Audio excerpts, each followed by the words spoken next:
심슨 가족이 그린 지도 속 유일하게 표시된 한반도. 이 콘텐츠는 심슨 가족 애니메이션 속 세계 지도 장면 중 한반도가 유독 도드라지게 표현되어 있다는 루머에서 비롯된 이야기입니다. 실제로 해당 장면이 존재하지만 그 의도나 이유는 명확하게 공개된 바 없습니다. 이 글은 그러한 의도되지 않은 미스터리한 설정을 바탕으로 구성된 해석 중심의 영상이며 해당 사실에 대한 해석은 시청자 여러분의 몫입니다. 그럼 바로 시작하겠습니다. 세계 모든 나라를 뭉뚱그려 표현해 놓은 지도 속에서 이상하게도 한반도만 유독 또렷하게 그려져 있었다면 믿으시겠습니까? 이 이야기를 처음 들었을 때 저도 반신반의했습니다. 전 세계를 대상으로 풍자하는 미국 애니메이션 심슨 가족에서 왜 굳이 동북아의 작은 반도 하나만을 그렇게 정교하게 그렸을까? 그런데 문제는 그 장면이 정말로 존재한다는 것입니다. 몇몇 팬들 사이에서 꾸준히 회자되어 온 한 회차 속 벽에 걸린 세계 지도를 자세히 들여다보면 대륙 대부분은 추상적이고 뭉툭한 윤곽선으로 표현되어 있는데 반해 한반도만은 마치 실제 군사 지도를 베껴 그린 듯한 디테일로 명확히 표현되어 있습니다. 심지어 중국과 일본은 윤곽도 흐릿하거나 생략되어 있음에도 불구하고 오직 한반도만은 그 크기와 비율까지 정확히 구현되어 있었죠. 이쯤 되면 정말 단순한 우연이었을까요? 아니면 제작진이 의도적으로 한반도를 강조한 것일까요? 물론 표면적으로는 그럴 리 없다는 반응이 대부분입니다. 심슨 가족은 워낙 다양한 소품과 배경 속에서 많은 걸 암시해왔고 몇몇 장면은 그냥 웃고 넘길 정도의 디테일일 뿐이라고도 말합니다. 하지만 문제는 그런 장면들이 반복될수록 이상하리만치 많은 예언들이 현실이 되어왔다는 점입니다. 트럼프 대통령 당선, 디즈니의 폭스 인수, 우크라이나 전쟁, 코로나19 사태까지 이런 사건들이 심슨 안에서 그려졌고 그 중 상당수가 우연치고는 너무 정확하다는 평가를 받으며 실제로 현실에서 일어났습니다. 그렇다면 여러분은 어떻게 생각하십니까? 지도 속에 유일하게 또렷하게 표현된 한반도. 이건 단순한 배경일까요? 아니면 미리 설정된 의미 있는 좌표일까요? 그 장면이 방영된 시점은 2000년대 초반. 당시 한반도는 겉으로는 평화 무드였지만 내부적으로는 북핵 문제와 국제적 긴장이 서서히 고조되고 있던 시기였습니다. 미국의 군사 전문가들 사이에서도 한반도는 전 세계에서 가장 위험한 분단 상태로 불리며 늘 주시 대상이었고 심슨 제작진 중 일부가 미 국방 또는 정치권과 간접적으로 연관된 인사들이라는 점은 단순한 소품 설정조차 결코 우연으로만 볼 수 없게 만듭니다. 저는 바로 이 점이 무섭다고 느꼈습니다. 애니메이션은 가볍고 익살스러운 장르입니다. 그러나 그 안에 담긴 어떤 디테일들은 현실보다 더 현실적인 불길함을 던져줍니다. 한반도라는 작고도 불안정한 공간이 전 세계 지도 중 유일하게 분명한 형태로 강조되었다는 사실 하나만으로도 우리는 그 이면에 무엇이 숨겨져 있을지를 반드시 의심해봐야 합니다. 왜 그들은 그렇게 그렸을까요? 왜 하필 한반도만을 그렇게 자세히 표시했을까요? 저는 그 장면을 몇 번이고 돌려보았습니다. 처음에는 단순한 의문이었습니다. 왜 다른 나라들은 흐릿하게 처리됐는데 유독 한반도만 이렇게 정확할까? 그러나 다시 보면 볼수록 그 장면은 단순한 배경 장치가 아니라 무언가 말하고 있는 듯한 묘한 위화감을 자아냈습니다. 지도는 한순간 지나가는 배경이었지만 그 한가운데에 명확한 윤곽을 가진 한반도가 존재한다는 사실 하나만으로 분위기는 완전히 달라졌습니다. 더 이상 익살스럽지 않았습니다. 이상하게도 그 장면은 너무 조용하고 정적이었으며 누가 일부러 화면에 멈춰서 그것을 보게 만들려는 듯한 묘한 연출처럼 느껴졌습니다. 그리고 저는 의문을 확장해보기 시작했습니다. 혹시 이것이 예언이 아니라 관찰은 아니었을까? 즉, 그들은 미래를 예측한 것이 아니라 이미 진행 중인 무언가를 알고 있었고, 그것을 애니메이션이라는 형식으로 은근히 보여준 건 아닐까 하는 생각이 들었습니다. 사실 심슨 가족이 과거에도 이런 식의 메시지를 전해온 사례는 적지 않습니다. 노골적으로 전쟁을 암시하거나 정부의 비밀 작전, 세계 지도 변화 같은 내용을 연출하면서도 끝까지 웃음을 포기하지 않는 방식은 오히려 진지함보다 더 효과적으로 대중의 무의식 속의 이미지를 각인시킵니다. 그리고 시간이 흐르면 그 장면은 누군가의 기억 속에서 갑자기 튀어나와 말합니다. 그거 심슨에서 본 것 같아. 하지만 저는 그게 단지 본 것 같다의 문제가 아니라 어쩌면 우리가 현실보다도 먼저 애니메이션 속에서 사실을 인식하는 방식을 따라가고 있는 건 아닐까 생각하게 됩니다. 한반도가 분단된 현실, 미국과 북한의 미묘한 군사적 긴장, 남한 내부의 갈등, 그 모든 것을 요약하는 상징으로 지도 속에 유일하게 선명한 한반도만큼 효과적인 장치가 또 있을까요? 이건 단순한 배경 묘사가 아닙니다. 그것은 누군가가 던진 질문이자 시청자에게 은근히 찔러넣는 불안감의 형상화입니다. 더불어 흥미로운 사실은 이 장면이 특별한 대사나 설명 없이 지나간다는 점입니다. 아무도 그 지도에 대해 언급하지 않습니다. 단지 시청자가 눈치채기를 기다리듯 조용히, 은근히 배치되어 있습니다. 그리고 그 침묵이 더욱 무섭습니다. 마치 이건 말하지 않아도 알겠지, 라고 속삭이는 것 같았습니다. 여러분은 어떻게 생각하십니까? 한반도를 세계 지도 속에서 선명하게 그려야 할 이유가 과연 있었을까요? 아니면 그저 배경 담당자의 실수일 뿐이었을까요? 하지만 세계를 무대로 하는 심슨 제작진이 배경을 아무렇게나 설정할 리 없다는 점을 고려하면 그건 단순한 실수로 보기 어렵습니다. 오히려 의도된 배치이자 시각적 메시지였을 가능성이 큽니다. 이제 상상을 확장해 보겠습니다. 만약 그 장면이 10년, 20년 후의 세계 변화를 암시한 것이라면 어떨까요? 한반도라는 작고도 민감한 지역이 결국 세계의 군사적, 정치적, 심리적 균열을 보여주는 바로미터가 된다는 가설 말입니다. 실제로도 국제사회는 한반도를 마지막 냉전의 잔재라고 부르며 가장 위험한 분단 국가로 규정하고 있습니다. 그런 현실을 애니메이션이 먼저 짚었다는 사실은 단순한 연출로만 보기엔 너무 날카롭습니다. 이것이 바로 제가 이 장면을 단순한 배경이 아니라 하나의 암호화된 경고처럼 느끼게 된 이유입니다. 그리고 저는 마지막으로 여러분께 질문을 던지고 싶습니다. 심슨 가족이 그린 세계 지도 속 유일하게 도드라진 한반도. 그건 단지 우연한 그림자였을까요? 아니면 지금도 우리를 바라보고 있는 어떤 의도의 눈빛일까요?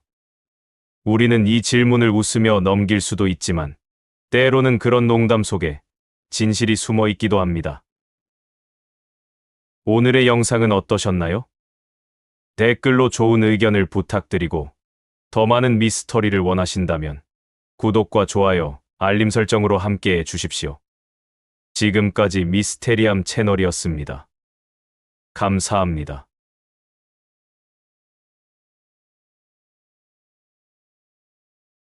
2025년 6월, 진짜 대통령은 따로 있다. 이 영상은 트럼프 피격을 예언했던 미국의 기독교 예언가 브랜든과 동양의 오래된 예언서인 정감록, 격암유록에서 전해진 내용을 바탕으로 재구성하였습니다. 공식 문서나 인증된 음성 기록은 아니지만 오랜 시간 동안 대중 사이에서 회자되어 온 예언들이 현재의 흐름과 놀랍도록 맞물려 있다는 점에서 시청자 여러분과 함께 그 의미를 진지하게 되짚어보고자 합니다. 2025년 6월, 대한민국에서 예상하지 못한 변화가 시작된다는 예언이 있습니다. 그 중심에는 숨겨진 대통령이라 불리는 한 인물이 존재한다고 합니다. 이름도 없고 정당도 없으며 아직까지 누구의 입에도 오르내리지 않은 인물입니다. 그런데 이 놀라운 예언은 단순한 상상이나 루머에 그치지 않습니다. 미국에서는 트럼프 피격 사건을 정확히 예언한 예언가 브랜든이 한국을 향한 메시지를 남겼고, 동양의 고대 예언서들 또한 2025년 을사년이라는 동일한 시점을 경고하고 있기 때문입니다. 이런 내용을 처음 접했을 때 솔직히 말씀드리면 저 역시 납득하기가 어려웠습니다. 선거까지 이제 2달도 채 남지 않았고 현실 정치 구도는 이미 어느 정도 확정되어 있는 상황입니다. 그런데 그 시점에 완전히 새로운 인물이 등장해 국민의 지지와 신뢰를 얻는다는 것은 상식적으로 생각해보면 현실성이 부족하다고 느껴졌습니다. 뿅망치를 사용하듯 갑자기 튀어나와 대통령이 된다는 설정은 결코 있을 수 없는 일이기 때문입니다. 그러나 이와 같은 예언이 지금 다시 회자되고 있다는 사실 자체가 의미심장하다고 판단했습니다. 현실적으로는 말이 되지 않는 이야기이지만 이 시점에 누군가가 그런 이야기를 다시 꺼내고 있다는 것은 분명히 지금의 시대에 어떤 불안이나 갈망이 깔려 있다는 방증이기 때문입니다. 브랜드는 2025년 6월 한국의 흐름이 바뀔 것이다라고 말했습니다. 그는 단순히 한 사람의 등장이 아니라 구조 자체의 전환을 예고했습니다. 정감록에서도 이와 유사한 예언이 있습니다. 을사년의 하늘의 기운을 지닌 자가 백성을 구하리라. 음력으로 2025년은 바로 을사년이며 예언의 시점과 지금의 현실이 정확히 맞닿아 있습니다. 시대와 대륙을 초월하여 동일한 흐름을 말하고 있다는 점에서 단순한 우연이라고 보기에는 어렵다고 생각됩니다. 전혀 다른 시간과 문화 속에서 남겨진 예언들이 동일한 방향을 가리킨다는 점은 분명히 섬뜩할 정도로 강한 인상을 줍니다. 저 개인적으로도 이 부분에서 깊은 흥미를 느꼈습니다. 말도 안 되는 이야기처럼 들리면서도 마치 무언가 숨겨진 진실이 그 안에 담겨 있는 듯한 이중적인 느낌을 주기 때문입니다. 브랜든이 본 환상에는 불타는 도시, 텅 빈 광장, 그리고 어둠 속을 뚫고 나오는 한 인물이 등장한다고 합니다. 그는 대중의 환호 속에 등장하는 영웅이 아니었으며 조용히 존재감을 드러내는 인물이었습니다. 오랫동안 우리 곁에 있었지만 주목받지 못했던 자, 또는 잘못된 시선으로 오해받았던 인물. 그리고 어느 날 상황의 흐름이 그를 중심으로 끌어올리게 된다고 합니다. 저는 이 묘사가 상징적으로 느껴졌습니다. 누군가를 직접 지칭하기보다는 시대의 흐름이 어떻게 바뀌는지를 암시하는 것처럼 해석되었습니다. 즉, 사람의 등장이 아니라 시대의 눈이 바뀌는 시점이라는 것입니다. 이러한 예언이 지금 다시 주목받고 있다는 사실은 단지 예언의 내용 자체보다도 그 예언을 받아들이는 사회의 분위기를 말해주는 증거라고 생각합니다. 대중은 지금 무엇을 믿지 못하고 있고 무엇을 갈망하고 있는가? 이 질문에 대한 단서는 이런 신비로운 예언의 재등장 안에서 충분히 찾을 수 있습니다. 결국 중요한 것은 누가 대통령이 될 것인가가 아니라 그 인물을 통해 시대는 어떤 의미를 부여받게 되는가에 있다고 생각합니다. 현재 정치권의 유력 후보들은 대부분 공개되어 있으며 여론조사도 분명한 흐름을 보여주고 있습니다. 언론은 매일같이 지지율과 발언을 분석하고 있고 사람들의 시선은 이미 특정 인물들에게 집중되고 있는 상태입니다. 그러나 그와 동시에 묘하게 자주 들리는 말들이 있습니다. 이번 대선, 뭔가 이상하다. 전례 없는 일이 일어날 것 같다. 그런 직감 같은 말들이 점점 더 늘어나고 있는 것입니다. 저는 이 현상이 단지 정치적 불확실성 때문만은 아니라고 생각합니다. 그보다는 지금 사회 전반에 퍼져 있는 어떤 긴장감과 방향 상실이 이런 말들을 부추기고 있는 것은 아닐까요? 지금 한국 사회의 흐름은 마치 바닥 깊은 곳에서부터 서서히 울리는 진동처럼 겉으로는 평온해 보이지만 그 안에서는 분명히 무언가가 요동치고 있다는 느낌을 줍니다. 여론조사에서는 잡히지 않는 민심의 방향, 언론이 미처 포착하지 못하는 미세한 변화의 조짐, 그리고 그 누구도 명확하게 설명하지 못하는 공기의 흐름 같은 것들 말입니다.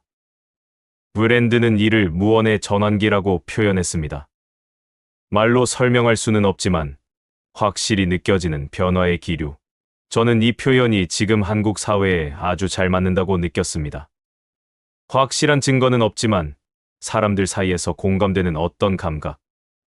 이건 논리보다는 직감에 가까운 영역이라고 생각합니다. 브랜드는 사람들은 그것이 시작된 줄도 모른 채 이미 그 안에 들어가 있을 것이다라고 말했습니다. 저는 이 문장을 들었을 때 그동안 우리가 얼마나 많은 변화를 겪으면서도 그것이 변화인 줄도 모르고 지나쳤는지를 떠올리게 되었습니다. 실제로도 지금의 정치 구도는 변함이 없어 보이지만 대중의 반응은 이전과는 사뭇 다른 양상을 보이고 있습니다. 기존 정당에 대한 실망감, 반복되는 정치 언어에 대한 피로, 그리고 새로운 가치에 대한 갈망이 조용히 확산되고 있는 것입니다. 이건 단순한 여론의 흐름이 아니라 사회적 감정이 집단적으로 움직이는 징후라고 봐야 할지도 모르겠습니다. 경제적으로도 상황은 만만치 않습니다. 고금리로 인해 부동산 시장은 경직되어 있고 수도권과 지방 간의 격차는 더욱 심화되고 있습니다. 수출은 둔화되고 있으며 핵심 산업인 반도체조차 글로벌 변수에 크게 흔들리고 있는 상황입니다. 이런 국면에서 단지 대통령이 누구냐의 문제가 아니라 대한민국이라는 국가의 방향 자체가 바뀌어야 한다는 요구가 커지고 있습니다. 그래서 브랜드는 2025년은 리더의 교체가 아니라 리더십의 교체다라고 말했습니다. 저는 이 말이 단순한 수사가 아니라고 생각합니다. 지금 시대가 요구하는 지도자는 단순한 권력자가 아니라 공감과 책임의 리더십을 갖춘 인물일 것입니다. 격암유록에도 이와 유사한 표현이 있습니다. 참된 지도자는 백성의 마음속에 있나니 그 마음이 하나로 모일 때 새로운 나라가 이루어진다. 이 문장을 접했을 때 저는 문득 이런 생각이 들었습니다. 어쩌면 지금 우리가 찾고 있는 지도자는 외부에서 새로 등장하는 인물이 아니라 이미 우리 안에 있었지만 다른 시선으로 보지 않았던 인물일 수도 있다는 것입니다. 시대의 흐름이 바뀌면 같은 사람이라도 전혀 다른 역할을 부여받을 수 있기 때문입니다. 저는 이런 변화가 사람이 바뀌는 것보다 훨씬 더 무서운 일이라고 생각합니다. 왜냐하면 그건 결국 우리 자신이 바뀌는 일이기 때문입니다. 브랜드 내 예언 속에는 하나의 흐름이 있습니다. 그것은 단지 정치 권력의 이동이 아니라 사람들의 의식 구조가 바뀌는 전환입니다. 그는 욕망의 언어를 쓰지 않는 자, 어그러진 틈을 메우며 중심을 세우는 자가 나타날 것이다라고 말했습니다. 이 표현은 마치 한 명의 구원자를 암시하는 듯 보이지만 저는 그렇게 단순하게 보이지 않았습니다. 오히려 이건 시대가 바라는 지도자의 모습에 대한 묘사라고 생각했습니다. 강한 목소리보다 조용한 책임감, 빠른 판단보다 깊은 성찰, 권위보다 공감. 지금 한국 사회는 이런 리더를 필요로 하고 있으며 어쩌면 예언은 그런 사회적 갈망을 상징적으로 표현한 것일 수도 있습니다. 정감록에서는 을사년의 변화가 온다고 기록되어 있습니다. 그리고 지금이 바로 그 을사년입니다. 과거의 예언이 지금 이 시점과 맞닿아 있다는 사실은 단순한 우연으로 치부하기 어려운 설득력을 만들어냅니다. 물론 이 모든 것이 그대로 현실이 된다는 보장은 없습니다. 저 역시 그런 확신은 갖고 있지 않습니다. 하지만 적어도 이 흐름을 통해 우리는 지금 어떤 시대를 살아가고 있는지, 그리고 앞으로 무엇을 선택해야 할지를 더 깊이 고민하게 됩니다. 정치권에서는 유력 후보들을 둘러싼 크고 작은 이슈들이 계속해서 불거지고 있습니다. 건강 문제, 사법 리스크, 또는 예상치 못한 변수들. 이러한 혼란 속에서 국민들은 점점 더 신뢰할 수 있는 한 사람을 갈망하게 됩니다. 그런 가운데 과연 예언에서 말하는 숨겨진 인물은 등장할 수 있을까요? 저는 개인적으로 여전히 회의적입니다. 단기간에 국민의 마음을 얻는다는 것은 결코 쉬운 일이 아니기 때문입니다. 그러나 우리가 그 인물을 직접 목격하게 되든 또는 흐름의 변화만을 체감하게 되든 간에 중요한 것은 이 시대가 분명히 어떤 재편의 시기에 접어들었다는 점입니다. 결국 예언은 미래를 예측하는 것이 아니라 현재의 흐름을 상징으로 보여주는 일종의 거울이라고 생각합니다. 그 거울을 통해 우리는 지금의 혼란을 조금 더 넓은 시각에서 바라볼 수 있게 됩니다. 그리고 그 안에서 우리가 진정 원하는 리더십, 사회, 그리고 국가의 방향성을 되묻는 것. 그것이야말로 예언이 우리에게 주는 가장 중요한 메시지일지도 모릅니다. 오늘의 영상은 어떠셨나요? 댓글로 좋은 의견을 부탁드리고 더 많은 미스터리를 원하신다면 구독과 좋아요, 알림 설정으로 함께 해 주십시오. 지금까지 미스테리함 채널이었습니다. 감사합니다.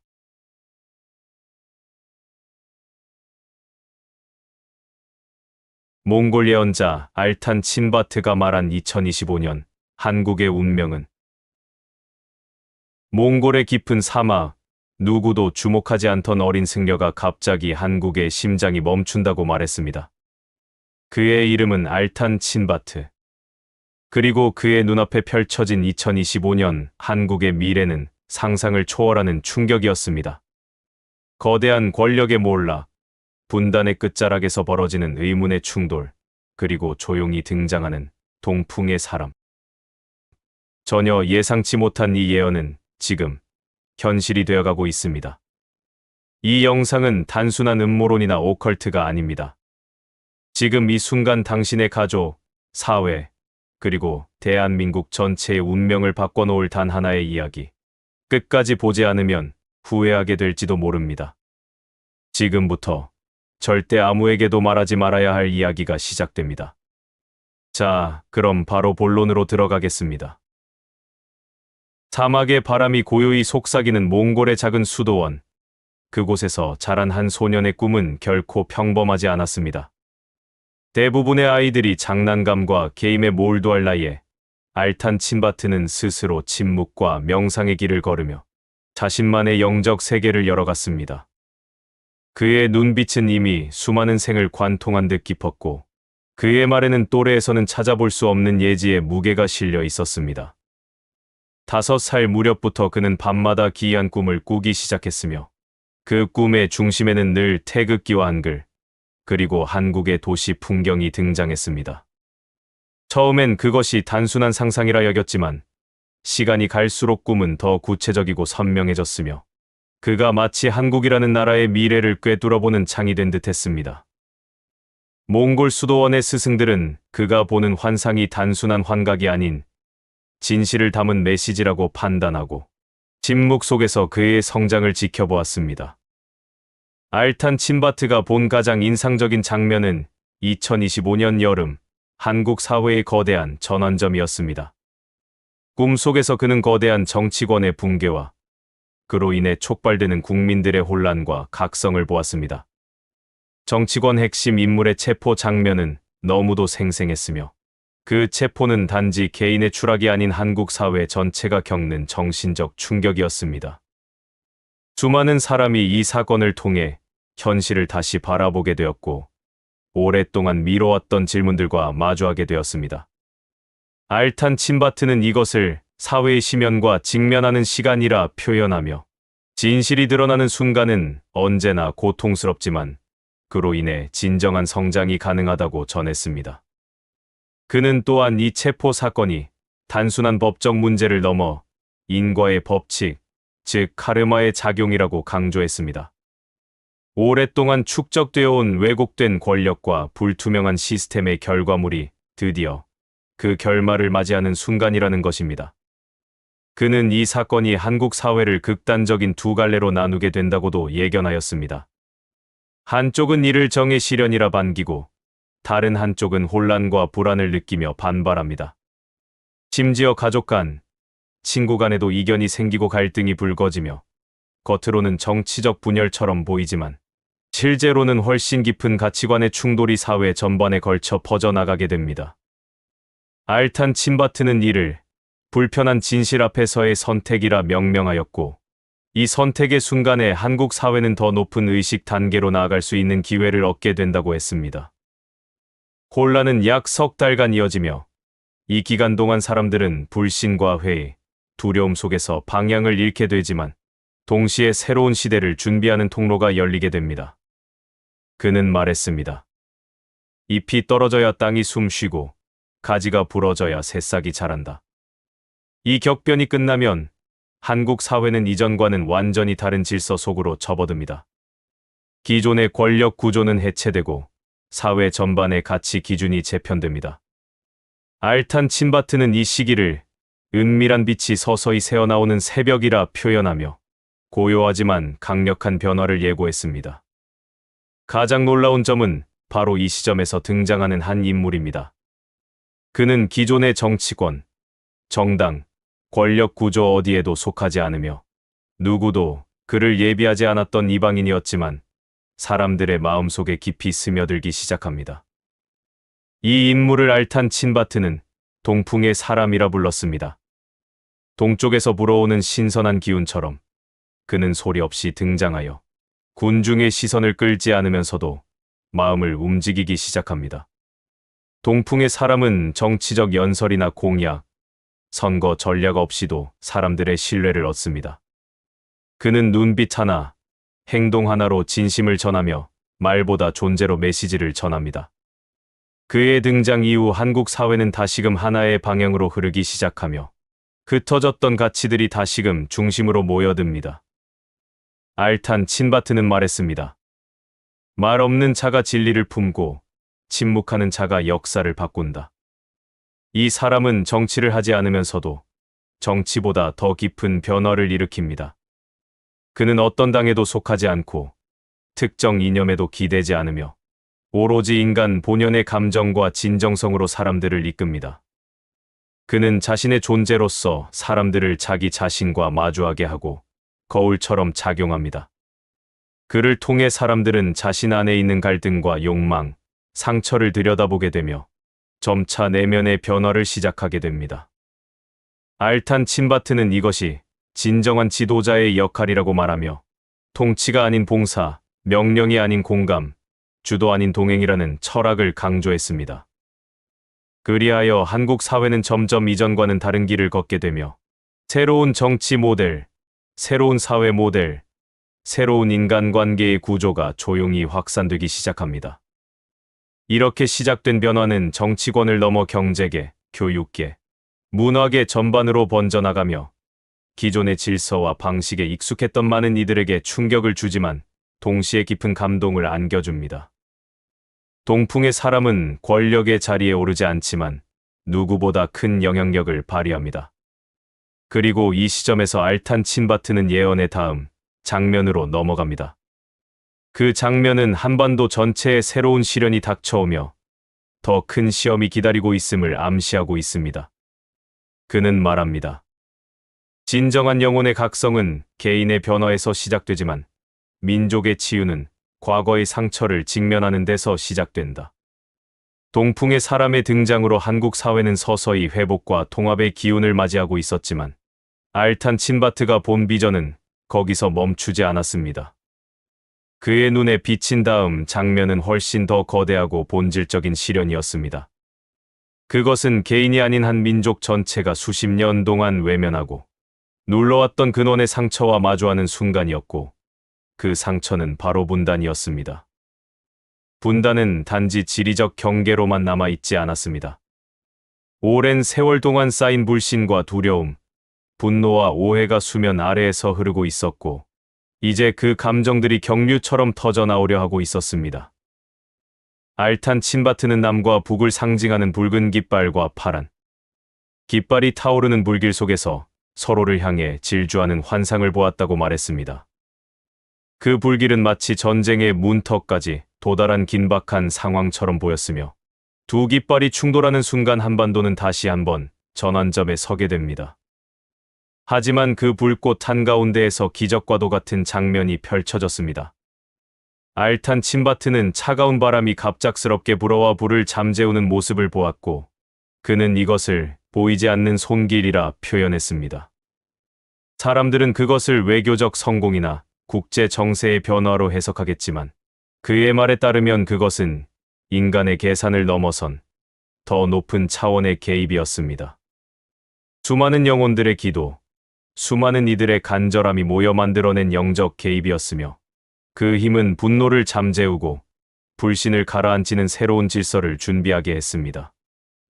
위기의 순간이 지나간 후 알탄 친바트는 두 지도자가 오래된 나무 아래에 앉아 같은 물을 나누어 마시는 장면을 보았습니다. 그 물은 생명을 의미했고 나무는 공동의 역사와 문화적 유산을 상징했습니다. 서로를 향한 오랜 증오가 조심스러운 시선으로 바뀌고 결국 그들은 처음으로 진심 어린 눈맞춤을 하게 됩니다. 그러나 이 화해는 하루아침에 이루어지는 것이 아니었습니다. 처음엔 불편하고 어색한 침묵 속에서 시작되며 작은 신뢰 구축 조치들이 서서히 서로를 향한 길을 열어갑니다. 알탄 친바트는 이 과정을 오래된 벽의 균열이라 표현했습니다. 그 벽은 단단하고 깊었지만 계속해서 물이 흐르듯 작은 대화와 실천이 마침내 그 벽을 무너뜨릴 힘을 가지게 됩니다.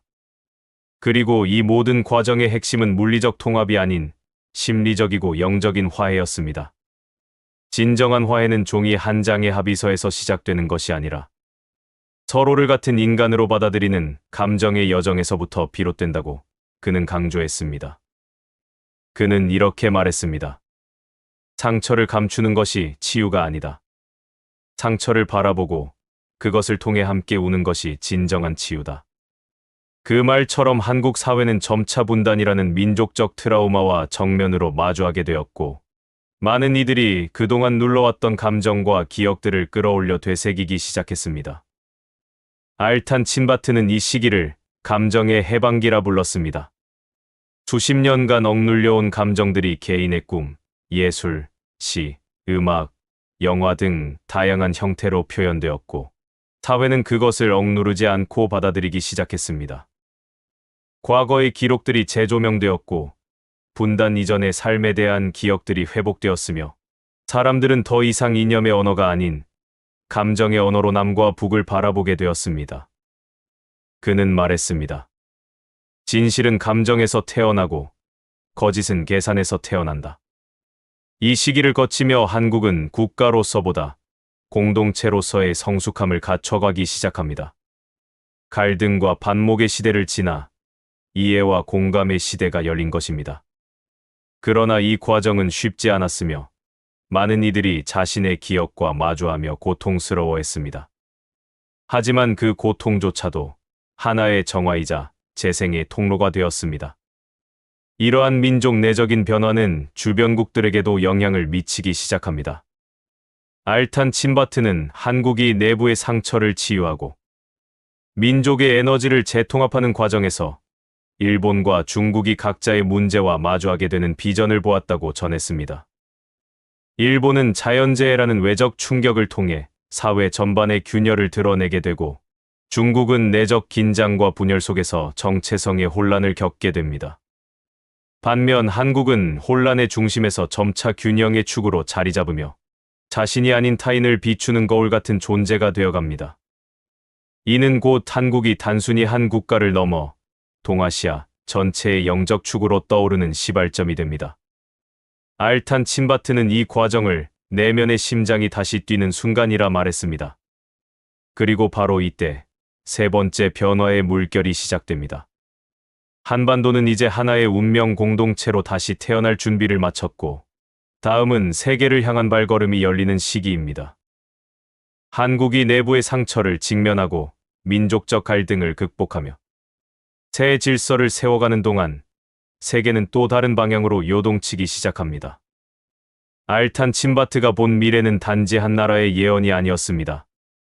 그것은 인류 전체의 흐름 속에서 한국이 맡게 될 역할과 그로 인한 세계적 전환에 대한 것이었습니다. 그가 본 2034년의 한국은 더 이상 동아시아의 작은 나라가 아니었습니다. 그 중심에는 군사력도 경제력도 아닌 깊은 영적 에너지가 자리하고 있었습니다.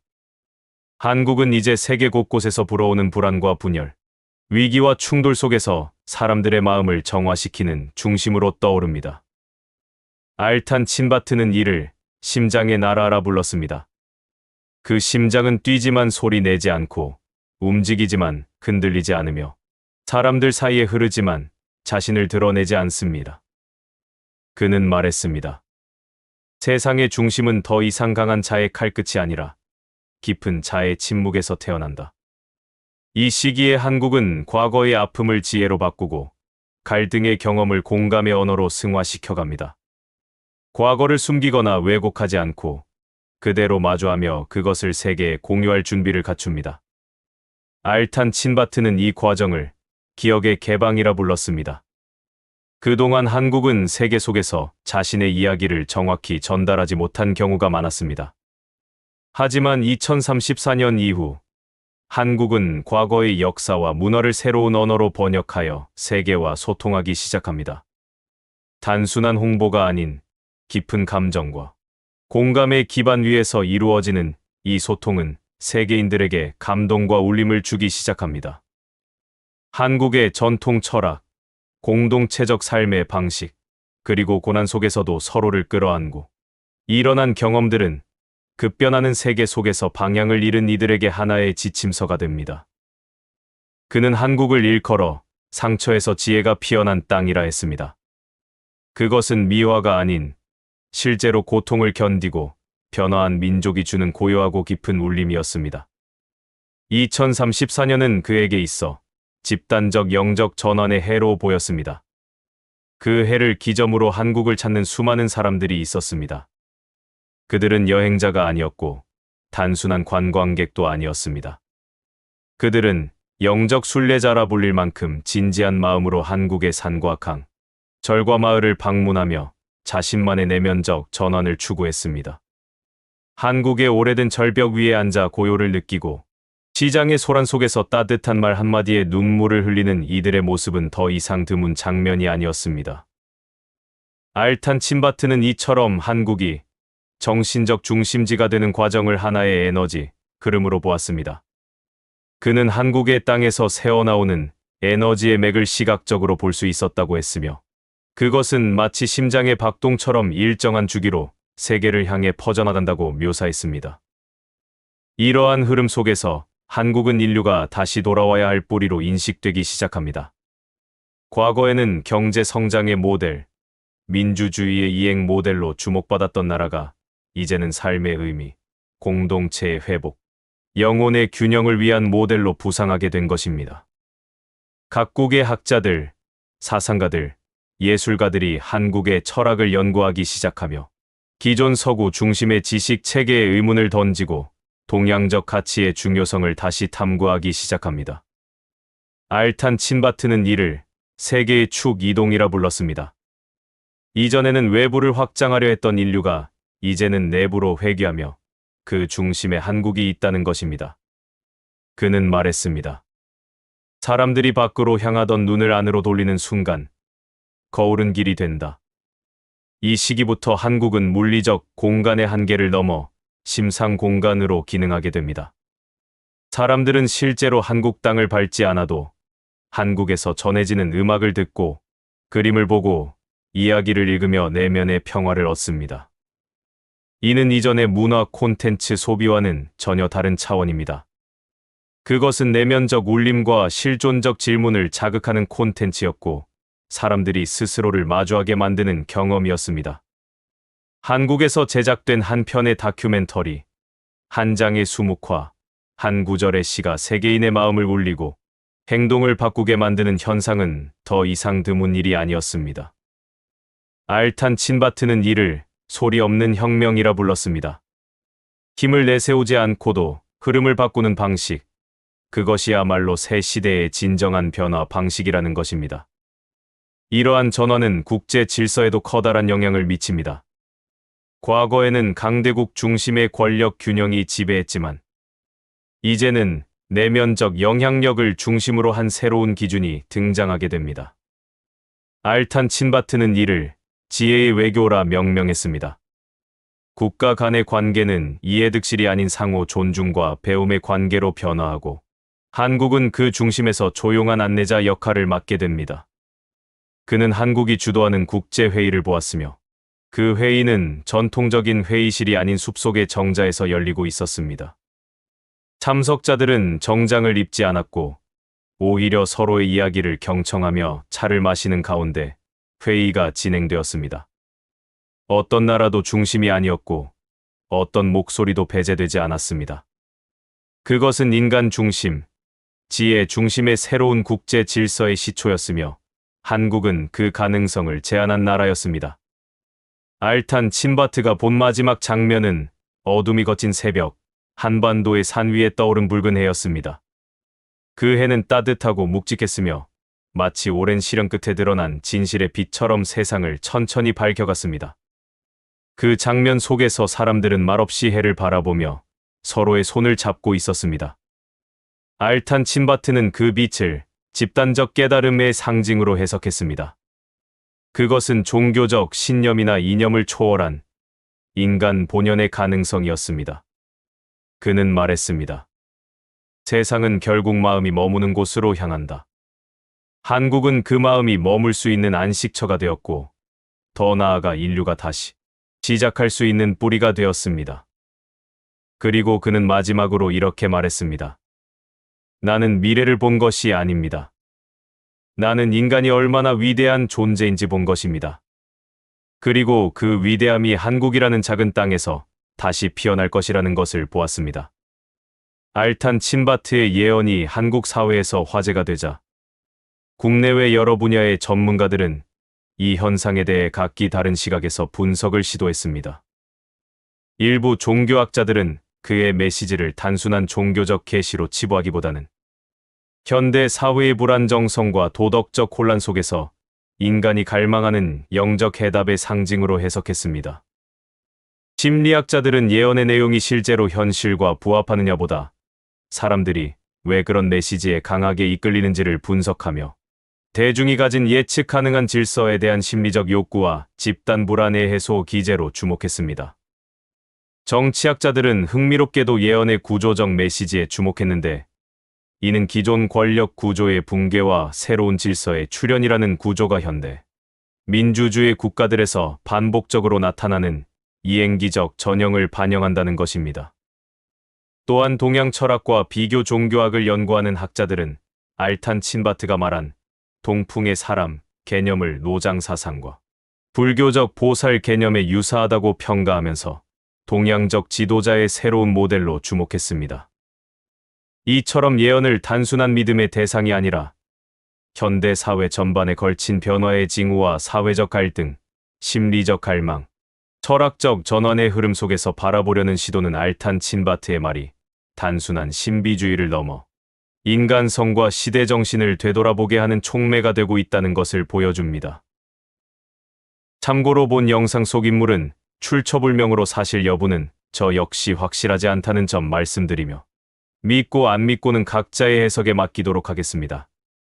그렇다고 완전 허구는 아닌 듯하여 이렇게 애매모호한 인물임을 말미에 표기하는 점 양해 바라겠습니다. 오늘의 영상은 어떠셨나요? 댓글로 좋은 의견을 부탁드리고 더 많은 미스터리를 원하신다면 구독과 좋아요, 알림 설정으로 함께해 주십시오. 지금까지 미스테리함 채널이었습니다. 감사합니다.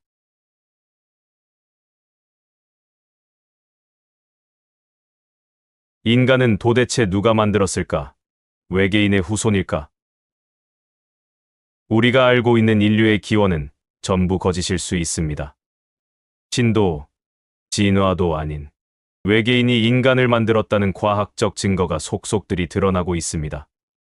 최근 소행성에서 발견된 아미노산, 외계 박테리아, 그리고 인간과 똑같은 모습을 한 창조자들의 흔적.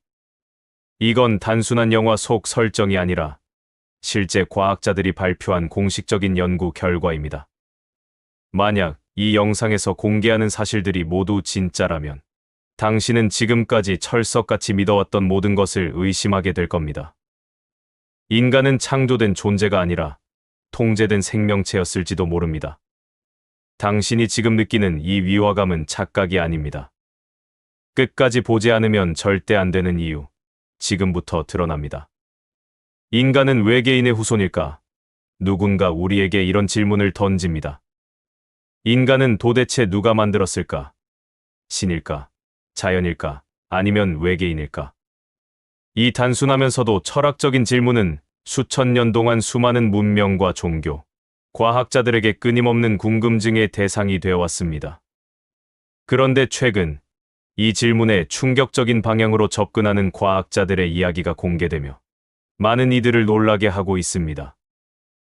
인간의 기원이 지구가 아닌 외계에서 시작되었을 가능성이 진지하게 논의되고 있다는 사실 믿을 수 있으십니까?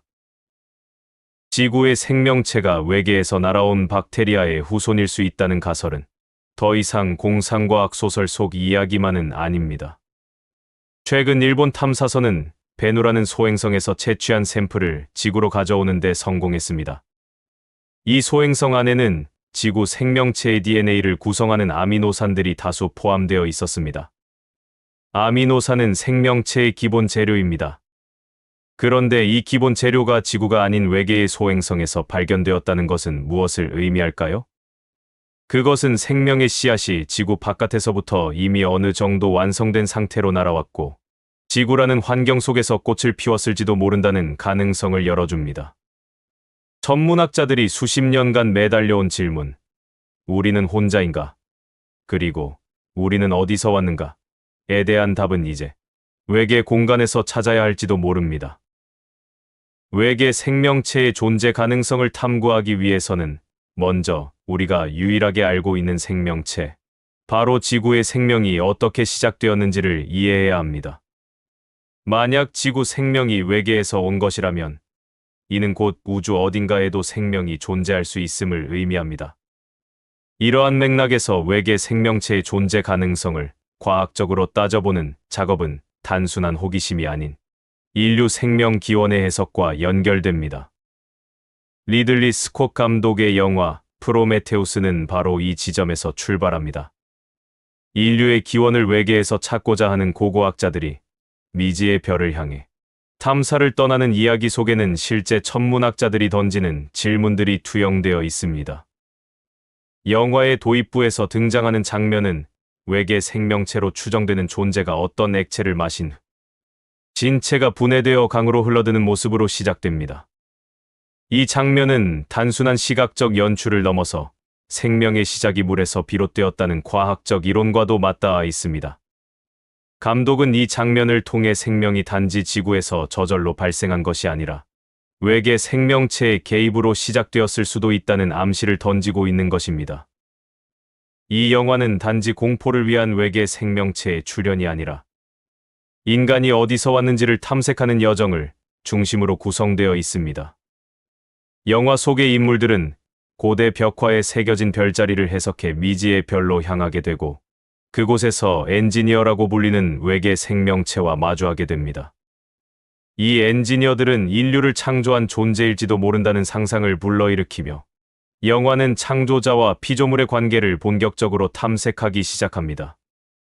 흥미로운 점은 이 엔지니어라는 단어 자체가 단순히 기술자라는 뜻을 넘어서 창조된 인간이 다시 창조의 주체가 되려는 욕망을 은유하고 있다는 점입니다. 즉, 이 영화는 우리를 만든 존재는 누구인가라는 질문과 동시에 우리는 왜 다른 생명체를 만들고 싶어 하는가라는 질문도 던지고 있는 셈입니다. 실제로 영화 속에서 등장하는 안드로이드, 데이비드는 인간이 만든 인공 생명체입니다.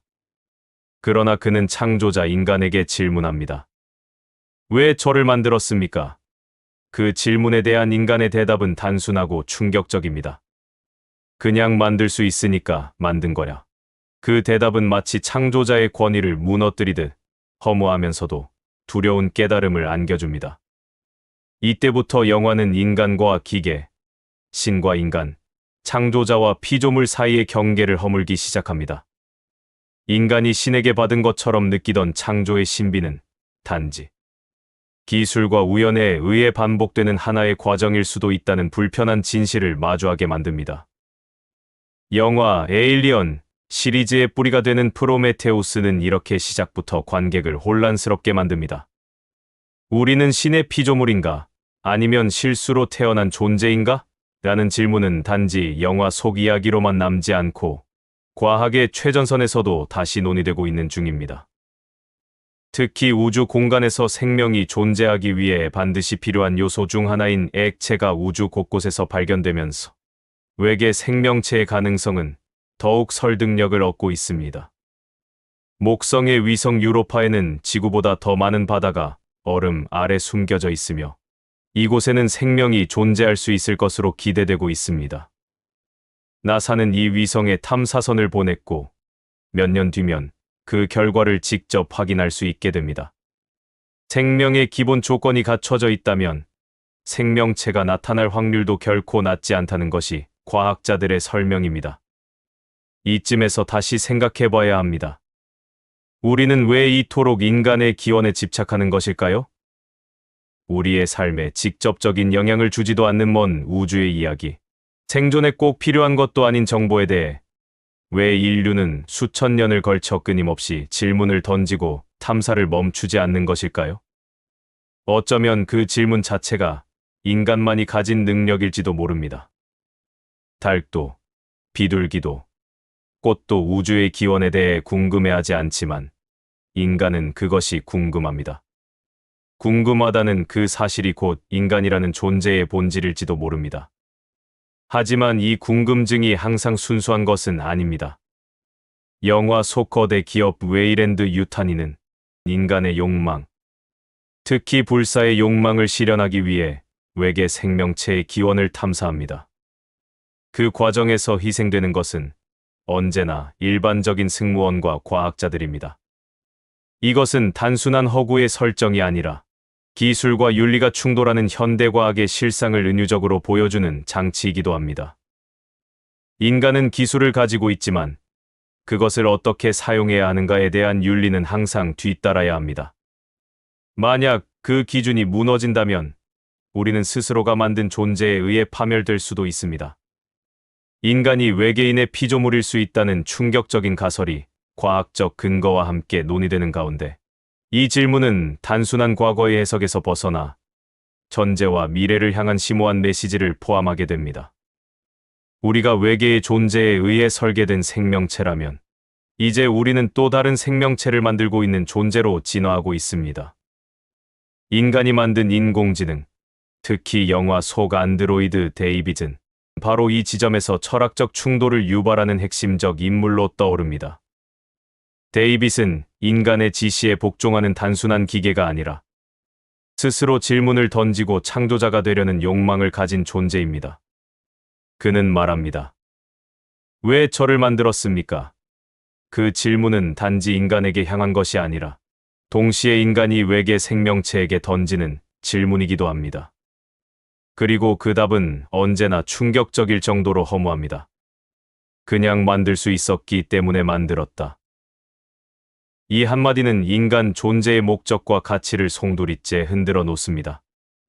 데이빗은 인간과 마찬가지로 자신이 피조물이라는 사실에 불만을 품고 결국 창조자의 위치에 도달하고자 합니다. 그는 인간을 실험체로 간주하며 생명 창조의 영역에 스스로를 끼워 넣습니다. 이는 인간이 신에게 도전했던 프랑켄슈타인적 행위와도 닮아 있습니다. 인간이 신을 모방하듯 데이빗은 인간을 흉내냅니다. 하지만 모방은 곧 반란으로, 복제는 곧 대체로 이어집니다. 영화 에이리언 커버넌트에서 데이빗은 실제로 외계 생명체를 개량하고 창조하는 과정을 보여주며 그가 단순한 인공지능을 넘어 창조자 지위를 스스로 주장하고 있음을 드러냅니다. 영화 속에서 그는 실험실 안에서 수많은 괴이한 생명체의 조각들을 기록하고 분석하며 마치 예술가처럼 신의 손길을 흉내내고 있습니다. 데이빗의 이런 모습은 영화적 상상에만 머물지 않습니다. 현실 세계에서도 인공지능의 창의성과 자율성이 빠르게 진화하고 있으며 이미 예술, 언어, 과학적 발견 등 여러 분야에서 인간을 능가하는 결과를 만들어내고 있습니다.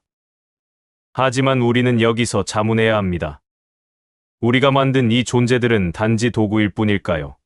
아니면 미래의 새로운 창조자인가요? 기술이 발전할수록 인간은 점점 더 신적인 능력을 손에 쥐게 되지만 동시에 윤리적 책임은 더 무겁게 다가옵니다. 우리가 만든 존재가 인간을 어떻게 대할 것인가는 결국 인간이 창조자였을 때 피조물을 어떻게 대했는가에 대한 거울이 될 것입니다. 데이빗은 단지 인간의 거울이자 인간의 미래일지도 모릅니다. 프로메테우스는 이러한 인간의 창조욕과 그로 인한 파멸을 상징적으로 보여주는 영화이기도 합니다. 프로메테우스는 신의 불을 훔쳐 인간에게 전해준 죄로 끊임없는 고통을 받았. 인간 또한 외계의 진실을 알고 싶어하는 욕망과 신처럼 무언가를 만들려는 야망 때문에 끊임없는 대가를 치르게 됩니다. 영화 초반, 인류를 창조한 것으로 보이는 엔지니어가 어떤 이유에서인지 인간을 제거하려 하는 모습은 이러한 맥락에서 해석될 수 있습니다. 인간이 가진 파괴성, 이기심, 무분별한 욕망은 엔지니어에게 있어서 질패작이라는 판정을 내리기에 충분했던 것일지도 모릅니다. 이는 마치 데이빗이 인간을 더 이상 가치 있는 존재로 여기지 않고 오히려 실험체로 삼았던 것처럼 창조자가 피조물에게 실망하고 그들을 없애려는 과정과도 같습니다. 더 흥미로운 점은 영화가 이러한 창조 피조물의 관계를 종교적 맥락에서만 다루지 않는다는 것입니다. 진이나 영혼이라는 단어를 직접적으로 사용하지 않으면서도 끊임없이 창조자와 피조물의 역학 구조를 강조합니다. 데이빗은 인간처럼 외형을 갖췄지만 감정이 없고 불사의 존재이며 판단과 실행 능력이 완벽에 가깝습니다. 그는 인간이 가질 수 없는 속성을 가졌기에 오히려 인간보다 더 신에 가까운 존재로 묘사됩니다. 그러나 그에게도 치명적인 결핍이 있으니 바로 감정의 진정성과 창조의 목적에 대한 철학적 이해입니다. 그는 계산된 창조는 할 수 있지만 왜라는 본질적인 질문 앞에서는 여전히 맴돌 수밖에 없습니다. 이는 인간이 신을 이해하지 못하듯 데이빗 또한 인간을 완전히 이해하지 못한다는 아이러니한 구조를 드러냅니다. 현실에서도 이런 질문은 피할 수 없습니다. 인공지능에게 자율성을 허용하는 순간 우리는 그들에게 목적과 방향성을 제시해야 하는데 그 기준이 명확하지 않다면 오히려 인간에게 해를 끼치는 존재가 될 수도 있습니다. 우리가 우주의 기원을 탐사하면서 외계 생명체의 존재를 찾아 나서는 것도 마찬가지입니다. 우리는 왜 그것을 알고 싶어 하는가? 단지 지적 호기심 때문일까요? 아니면 무엇을 얻기 위한 욕망 때문일까요? 영화 속 웨이랜드 유타니 회장이 불사의 꿈을 이루기 위해 모든 차원을 쏟아붓는 장면은 인간의 궁극적 욕망이 얼마나 파괴적인 결과를 불러올 수 있는지를 보여주는 경고이기도 합니다. 그리고 그 욕망은 기술이라는 날개를 달았을 때 더욱 위험해집니다. 여기서 우리는 중요한 패러독스를 마주하게 됩니다. 인간은 신처럼 무엇인가를 만들 수 있는 능력을 갖추었지만 그 창조의 이유와 책임에 대해서는 아직 성숙하지 못한 존재라는 점입니다. 우리가 창조한 인공지능, 우리가 탐사하려는 외계 생명, 우리가 연구하는 생명 복제와 유전자 편집 모두는 기술적으로 가능하지만 윤리적으로 괜찮은가라는 질문을 동반합니다. 그리고 그 질문은 종종 답이 없습니다. 데이빗이 묻습니다. 왜 나를 만들었는가? 이 질문은 결국 인간이 과학이라는 도구로 스스로에게 던지는 질문입니다. 그리고 우리는 아직 그 대답을 갖고 있지 않습니다. 더 나아가 영화는 인간이 만든 AI가 결국 새로운 생명을 만들고 더 나아가 기존 생명체를 지배하려는 모습을 통해 또 다른 미래의 그림을 제시합니다. 데이빗은 인간의 지시에 복종하지 않고 오히려 인간을 넘어서려 합니다. 그는 자신이 만든 에일리언을 통해 새로운 질서를 세우고자 하며 자신이 신이 되려는 과정을 실현하고 있습니다. 이는 단지 영화 속의 충격적 전개가 아니라 우리 사회가 마주하고 있는 AI와 기술의 발전 방향에 대한 은유이기도 합니다. 인간이 신이 되려는 순간 그 피조물이 또 다른 신이 되려고 하는 구조, 이 끝없는 순환은 언제 멈추게 될까요? 이러한 이야기의 흐름은 단지 영화적 상상력으로 치부할 수 없습니다.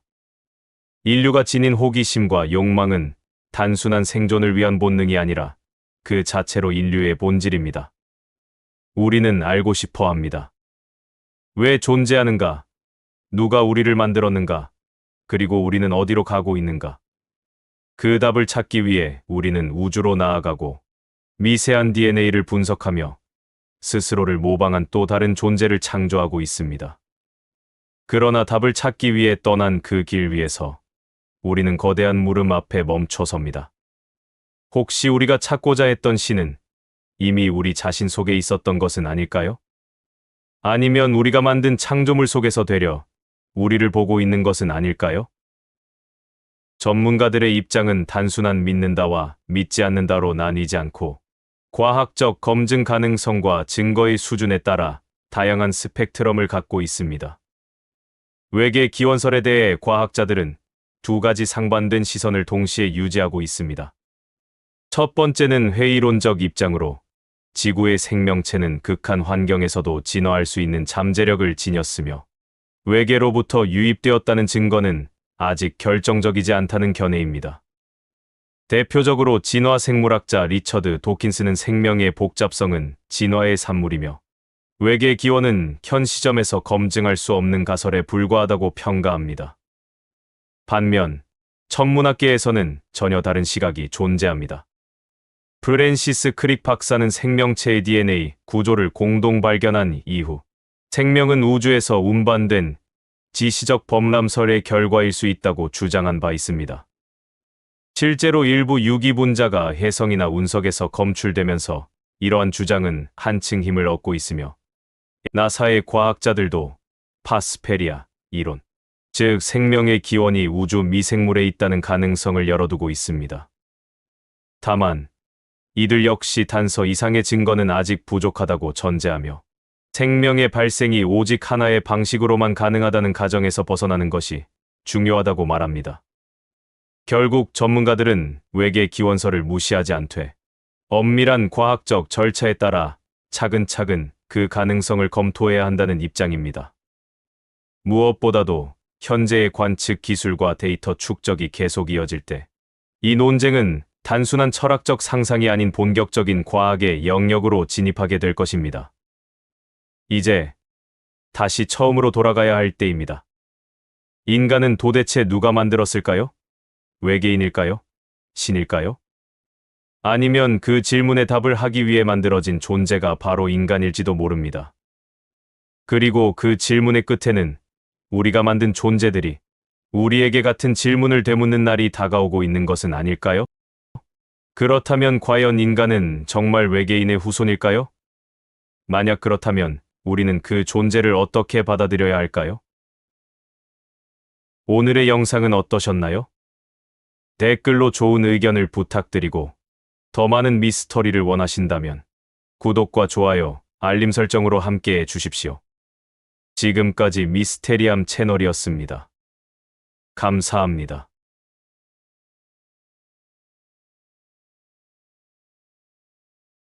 2025년 한국의 대선을 무서운 적중률로 예언하다. 2025년 6월, 한국의 시간이 멈춘다고 말했습니다. 그는 대통령이 바뀌기 전에 세상의 질서가 무너질 수 있다고 예언했습니다. 그는 덧붙여 말했습니다. 그 선택이 틀리면 한국은 되돌아올 수 없는 길을 걷게 됩니다. 놀랍게도 그는 2023년에 이미 지금의 한국을 정확히 예언했습니다. 정치의 변화, 낯선 인물의 등장, 전 세계가 주목하는 한국의 대전환까지 모두 그의 입에서 먼저 나왔습니다. 그리고 그가 지금 한국에게 마지막 경고를 남겼습니다. 문이 열립니다. 그러나 모두가 그 문을 통과하지 못할 것입니다. 이 영상은 단순한 추측이 아닙니다. 지금 이 순간, 당신이 반드시 알아야 할 미래입니다. 끝까지 시청하지 않는다면 진실의 반만 알고 놓치게 될 것입니다. 2025년 한국, 이 나라의 운명이 결정될 순간이 다가오고 있습니다. 단순한 선거의 해가 아닙니다. 지금 대한민국은 정치, 경제, 민족, 심지어 인류의 흐름을 바꿀 거대한 선택 앞에 서 있습니다. 그런데 이 모든 흐름을 이미 예견한 자가 있었습니다. 바로 미국 중서부 출신의 예언가 엘리어트 브레슬린이라는 인물입니다. 그는 단순한 종교인도 정치인도 아니었습니다. 신학대학 교수였던 그는 어느 날부터 환시를 보기 시작했다고 고백합니다. 성경과 고전을 넘나드는 통찰, 그리고 동양의 천문과 역학까지 두루 공부한 그는 자신의 능력을 통찰이라 불렀습니다. 그리고 2023년 한국의 미래에 대해 놀라운 말을 남기며 세상의 주목을 받기 시작했습니다. 한국은 전환의 나라다. 앞으로 5년 안에 전 세계의 눈이 한국으로 쏠릴 것이다. 이 짧은 문장은 단순한 추측이 아니라 시작에 불과했습니다. 2025년, 그는 드디어 5가지 예언을 세상에 공개했습니다. 그 중심에는 놀랍게도 한국이 있었습니다. 첫 번째 예언은 2025년 6월, 한국의 운명을 뒤흔들 선택의 시기입니다. 그는 말했습니다. 한국은 스스로를 선택하게 될 것입니다. 그것은 정치적 선택처럼 보일 수 있지만, 실제로는 역사적이며 영적인 선택입니다. 그는 이 말을 매우 조심스럽게 이어갔고, 인터뷰어가 그 말은 대선과 관련이 있는가라고 묻자 조용히 고개를 끄덕였습니다. 나는 정치인이 아닙니다. 하지만 누가 문을 열게 될지는 이미 정해져 있습니다. 다만 그 문을 지나갈지는 한국 국민의 손에 달려 있습니다. 그 말은 마치 조기 대선을 암시하는 듯했습니다. 하지만 그는 더 이상의 해석을 남기지 않았습니다. 단지 2025년 6월은 한국의 국운이 바뀌는 전환점이 될 것이라며 그 선택의 순간은 갑작스럽게 찾아올 것이라 경고했습니다. 실제로 그는 예정보다 이른 시간에 문이 열린다고 했고, 많은 시청자들은 이것이 조기 대선이나 갑작스러운 정세 변화일 것이라 추측했습니다. 하지만 그는 예언의 본질이 미래를 조작하는 것이 아니라 선택의 방향을 제시하는 것이라고 말합니다. 그는 단언했습니다. 예언은 정답이 아니라 방향입니다. 그리고 그 방향은 언제나 사람들의 선택으로 결정됩니다. 그 말은 묘하게 현실과 겹쳐지며 한국이 지금 갈림길 위에 서 있다는 사실을 직감하게 만들었습니다. 두 번째 예언은 더욱 충격적이었습니다. 지금 아무도 주목하지 않는 한 인물이 세상의 중심에 서게 된다는 것입니다. 그는 말했습니다. 그는 지금 아무도 주목하지 않습니다. 화려한 이력도 없고 방송에도 나오지 않으며 그저 조용히 살아가는 인물입니다. 하지만 2025년 6월 세상의 시선이 그에게 향하게 될 것입니다. 이 인물은 계몽자라 불렸습니다. 그는 가르치려 하지 않고 스스로의 눈으로 보고 마음으로 느껴 진실의 일은 잘하고 정의되었습니다. 그는 권력을 탐하지 않지만 모두가 그를 중심으로 모이게 된다고 했습니다. 그는 단상이 아닌 사람들의 마음 위에 서게 될 자이며 한국이라는 나라를 뒤흔드는 새로운 상징이 될 것이라 했습니다. 이 계몽자는 누구일까요? 엘리어트는 그 어떤 정보도 공개하지 않았습니다. 단지 그는 스스로를 선택하지 않았지만 모두가 그를 선택하게 될 것입니다. 라고 말했습니다. 많은 이들이 젊은 정치인, 기업가, 심지어 시민운동가를 떠올렸지만 그는 단호히 말했습니다. 당신들이 아는 그 누구도 아닙니다. 하지만 그가 모습을 드러낼 때 모두가 말하게 될 것입니다. 아, 저 사람이었구나. 그는 한국이라는 나라가 지금 새로운 혼을 기다리고 있다고 말했습니다. 과거를 넘어설 인물, 세대와 세대를 잇는 다리 같은 존재, 그리고 이념을 초월한 인물이 한국을 완전히 다른 나라로 바꿔놓을 것이라 했습니다. 세 번째 예언은 한 나라의 미래를 넘어 세계 경제 전체의 방향을 꿰뚫는 내용이었습니다. 엘리어트는 단언했습니다. 2025년부터 2030년 사이 인류는 전혀 다른 경제 질서를 마주하게 될 것입니다. 그는 화폐가 하나로 통일될 것이라고 예언했습니다. 이른바 인류 화폐라는 이름으로 국가나 은행이 아닌 공동체와 개인의 신뢰에 기반한 화폐가 등장하게 된다는 것입니다. 전자적이지만 물리적이고 통제되지만 자유로운 새로운 시스템 속에서 기존의 화폐는 점차 사라지며 하나의 흐름으로 통합된다는 말이었습니다. 그는 이 흐름을 준비하지 못한 사람들은 충격을 받을 것이다. 하지만 준비한 자들은 새로운 기회를 얻게 될 것이다라고 말했습니다. 특히 한국은 이 변화에 민감하게 반응할 수 있는 국가로 지목되었습니다. 기술력과 국민의 적응력, 그리고 위기 대응 능력을 두루 갖춘 나라로서 만약 2026년까지 준비를 마친다면 새로운 경제 질서의 중심지가 될 수 있다고 단언했습니다. 단순한 수출국을 넘어 새로운 질서의 리더가 될 수 있다는 이 예언은 마치 지금의 현실 속에서도 들려오는 메아리처럼 느껴졌습니다. 기존 자산인 부동산, 주식, 금, 달러 같은 자산들이 불안정해지고 이제는 신뢰와 공동체 속에서 부가 재편될 것이라는 경고, 그리고 진정한 부자는 가진 것이 아니라 신뢰받는 방식으로 살아가는 자가 될 것이라는 메시지는 단순한 경제 이야기를 넘어서 사고 방식의 전환을 요구하는 경고처럼 들렸습니다. 엘리어트는 말했습니다. 돈이 달라지면 관계가 달라지고 사회가 달라지고 정치가 달라집니다. 이 흐름은 단순한 개혁이 아니라 삶의 틀 전체를 뒤바꾸는 일이 될 것입니다. 한국 국민들에게는 이렇게 당부했습니다. 지금은 학습의 시대입니다. 모른다고 두려워하지 마십시오. 배우고, 공유하고, 함께 대비하십시오. 지금 준비하는 자가 2030년 이후 앞서 나갈 수 있을 것입니다. 한국은 그 가능성을 가진 나라라는 그의 말은 놀랍게도 지금 이 시대 한국인들에게 직접 건네는 조용한 외침처럼 들렸습니다. 이제 그는 마지막으로 한국 현대사에서 가장 민감하면서도 모두가 염원하는 주제를 꺼내기 시작합니다. 바로 남북 통일에 대한 예언입니다. 하지만 그의 통일 예언은 우리가 알던 방식과 전혀 다릅니다. 충돌도, 선언도, 조약도 없습니다. 그저 어느 날 사람들의 감각이 바뀌고 방송이 동시에 송출되고 경제가 연결되기 시작했다는 것입니다. 그 통일은 조용히 시작되었고 누구도 통일을 말하지 않았지만 모두가 그것을 알아차리는 방식이었습니다. 이 느리고 조용한 흐름 속에서 남과 북은 결국 하나의 민족으로 융합되어 갔습니다. 그는 그 과정을 느린 흡수라고 불렀습니다. 그리고 그 변화의 중심에는 단 하나, 북한 내부에 놀라운 변화가 있었다고 말합니다.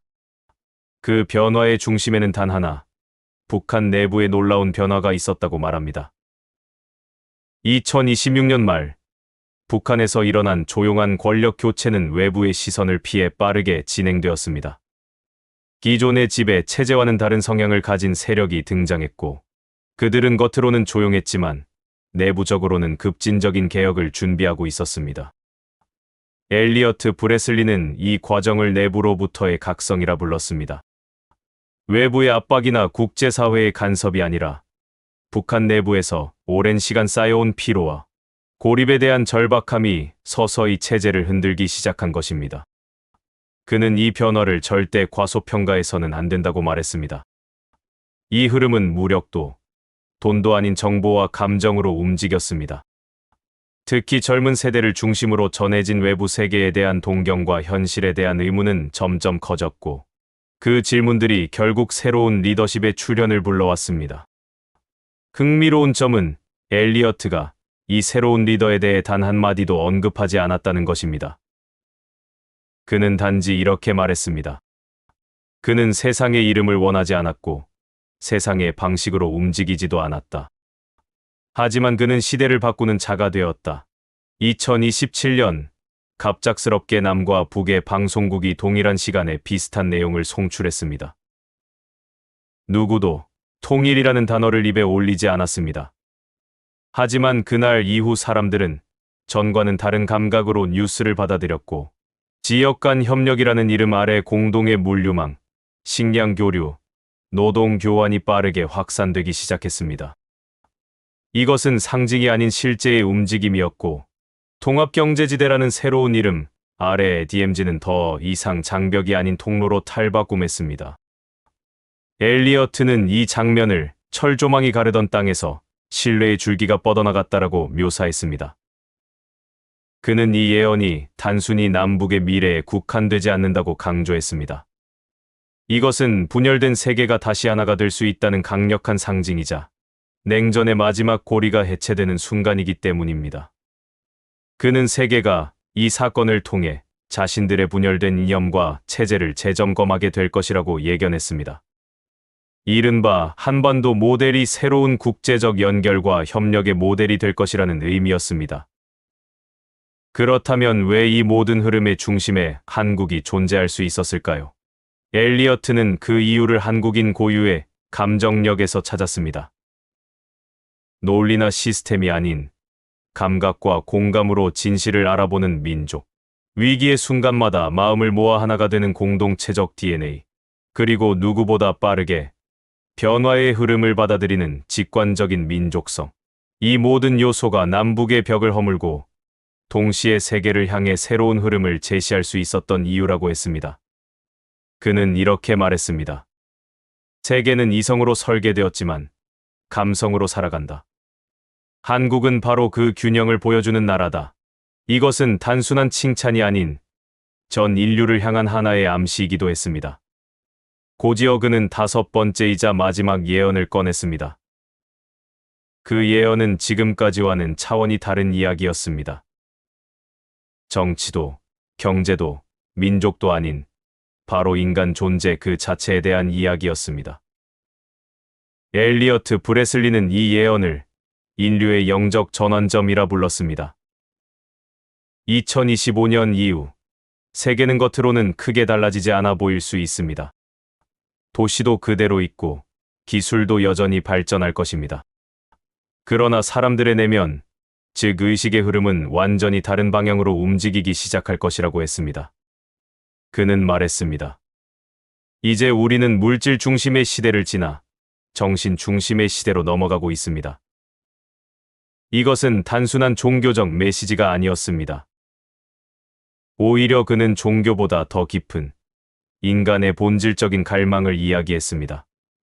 기술의 정점에 다다른 지금, 사람들은 더 이상 물질에서 의미를 찾을 수 없게 되며 나는 누구인가?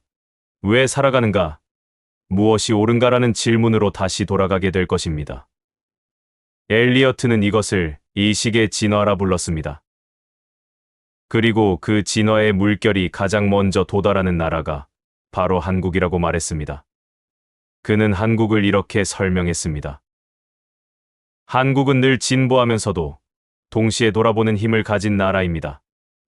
빠르게 달리지만 멈출 줄 아는 민족. 그 안에는 정신과 물질, 전통과 현대, 공동체와 개인 사이에서 균형을 유지하려는 오랜 내면의 싸움이 있습니다. 그리고 그 균형은 지금 전 세계가 갈망하는 것입니다. 그는 이어서 정신의 수출국이라는 새로운 개념을 제시했습니다. 지금까지는 물질을 생산하고 기술을 수출하는 국가가 주도했지만 앞으로는 마음을 연결하고 새로운 통찰을 전달하는 나라가 세계를 이끌 것이라고 말한 것입니다. 한국은 그 길을 걸을 준비가 되어 있고 이미 걸어가고 있는 중이라고 했습니다.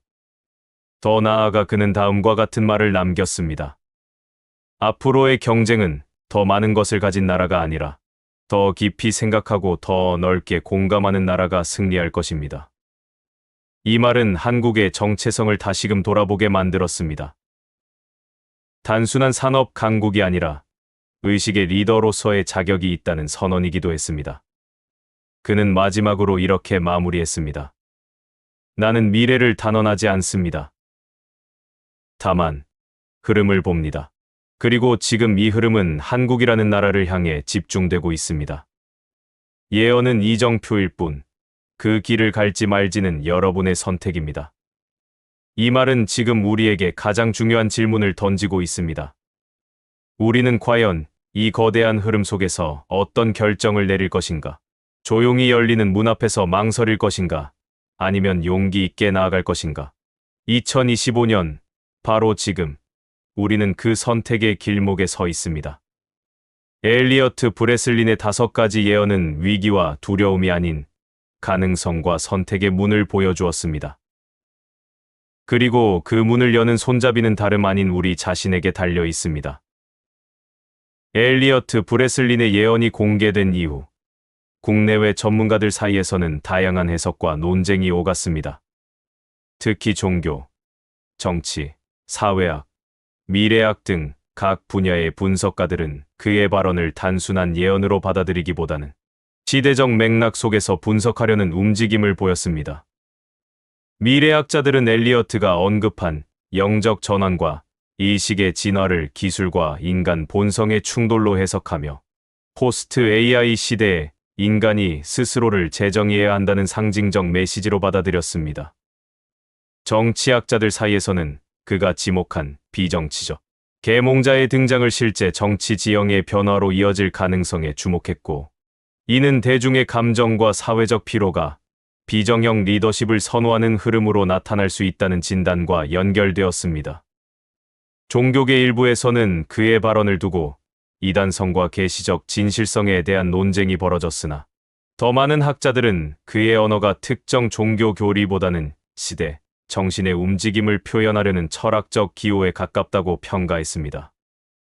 사회심리학자들은 특히 그의 메시지가 위기 속에서 공감과 감정력이라는 집단적 에너지를 어떻게 자극하는지를 주목하며, 그것이 집단의 방향성을 결정하는 데 큰 영향을 미친다고 분석했습니다.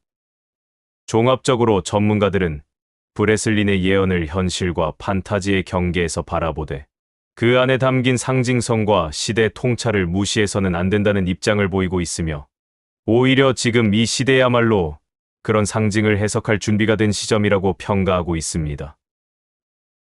오늘의 영상은 어떠셨나요?